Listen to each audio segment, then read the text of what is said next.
at the moment, having this important conversation.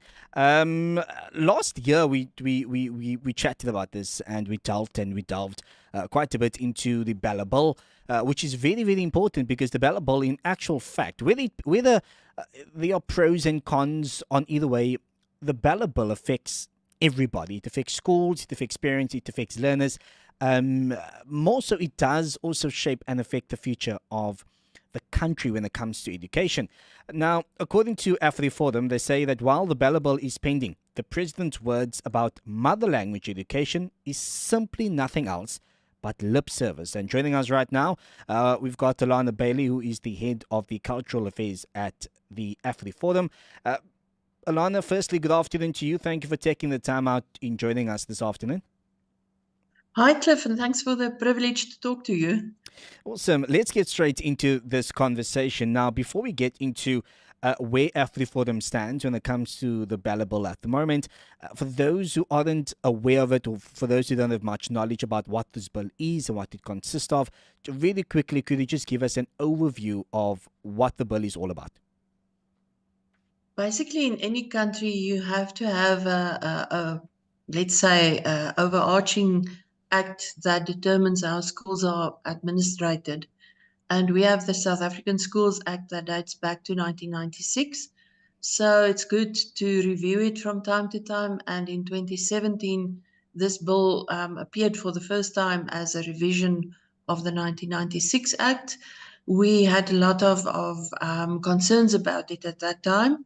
So from 2017 to 2022, it was reviewed again. Some of the clauses were changed, and then it surfaced again at the end of 2022 for public comments, going on right through to October 2023, when it was passed by the National Assembly, and then it was referred to the National Council of Provinces.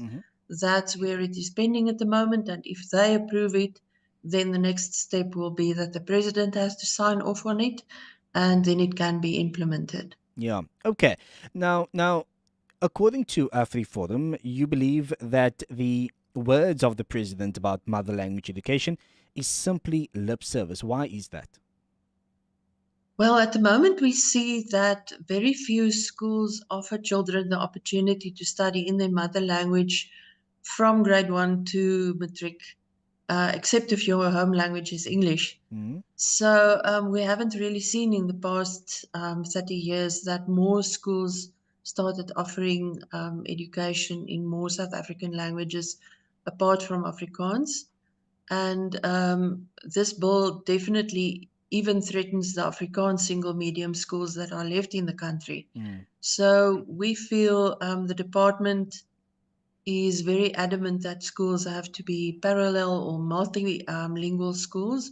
And if your education is in a multilingual or a parallel medium institution, then usually within at least a decade, sometimes a bit more, sometimes a bit less, but eventually the school will become single medium in the strongest of the languages, which in the case of South Africa is English. Yeah. And we feel therefore that this bill definitely threatens not only Afrikaans schools, but also the future development of schools that offer tuition in any other indigenous mother language. Why do you think that? Because obviously you have highlighted Afrikaans here, right? Because essentially this is what you're saying, that, according to yourself, the current bill poses the most serious threat to mother language education in any of the country's indigenous languages, especially Afrikaans. Why do you think Afrikaans is being highlighted when it comes to this bill? Well, we've seen that a lot of senior ANC officials have specifically targeted schools and saying it's unthinkable that there is still something like a single medium Afrikaans school. So we feel that they haven't made any bones about attacking Afrikaans. And we haven't really seen, as I say, more concerted efforts to create more schools where you can study in another indigenous mother language. So we feel that this is an attack against Afrikaans schools, and it's also an effort to create more opportunities to mask the department's own failings by saying that, well, we have more space for more children. We're Mm-hmm. simply going to turn Afrikaans schools into parallel medium, dual medium, Mm-hmm. or single medium English schools. Yeah. Okay. And speaking about schools and classrooms as well, you've gone ahead and you've shared an example because Afriforum currently has contact with a school that has to accommodate for more than 100 children per class. Is that correct? Yes, it's unthinkable. We've got photos of the school. I don't want to expose the kids too much, but the school is so full that the teachers can't even write on the blackboards because there simply isn't space for the teacher to step up to it. Mm. It's terrible. Some of the children actually go to school under trees now because the classrooms are too full. But even in the classrooms, the teachers struggle simply to maintain discipline, never mind to teach children anything. And that's a school that caters from grade 1 to matric. Yeah. So the situation is dire, and I'm sure they're not the only school like that in Mm. South Africa. It's simply that we've had contact with a specific Yeah. school. Well, I So mean, that's the kind of thing that the department allows, which really concerns us. thinking about 100 children in a class is unthinkable to me. I remember being in primary school at the time, and at that point, having about 40 plus 40, 45 kids in a class on its own has been a talking point. So one can only but imagine 100 kids in one classroom. Now, you've also you've also gone ahead and said that out of all of this that is happening at the moment, the real culprit is simply a dysfunctional department. Why do you feel that is? We definitely feel that they need to provide more schools. They need to spend the money that they get on infrastructure, on not only updating the existing infrastructure, Mm-hmm. but on building more schools, especially in the high pressure provinces like Gauteng, Western Cape, and KZN. Yep.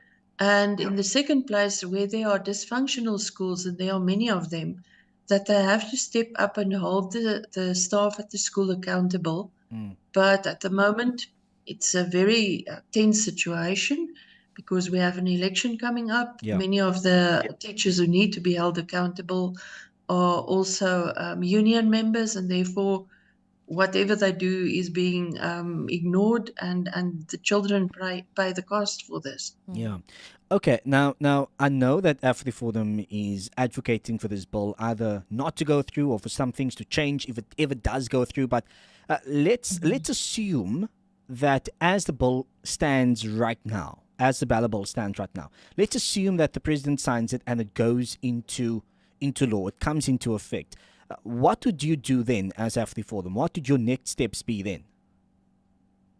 I think the first step would be to get an interdict to make sure that it is not implemented immediately. Mm-hmm. And then, secondly, to take on the unconstitutional aspects of the bill, because we really feel strongly that many of the articles of the bill are unconstitutional, and we base it on judgments of the Constitutional Court. Mm-hmm. So, both on procedural problems that have arisen in the past few weeks, Yeah.